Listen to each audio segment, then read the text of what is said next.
سبب اعتصامك هنا ايه؟ اولا بسم الله الرحمن الرحيم. محمد صلاح، حركه شباب اسكندريه الاحرار. احنا معتصمين النهارده اعتراضا على زياره كلينتون والاجنده اللي هي جايه تنفذها هنا في مصر.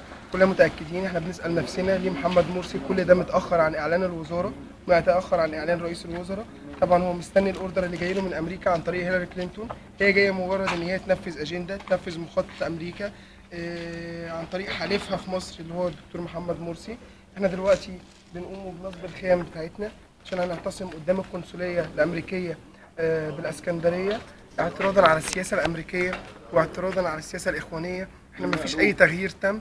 احنا اساسا عارفين كويس قوي ان السياسه الامريكيه هي السياسه الاخوانيه، والاخوان مجرد تنفيذ لاجنده الامريكان هنا في مصر.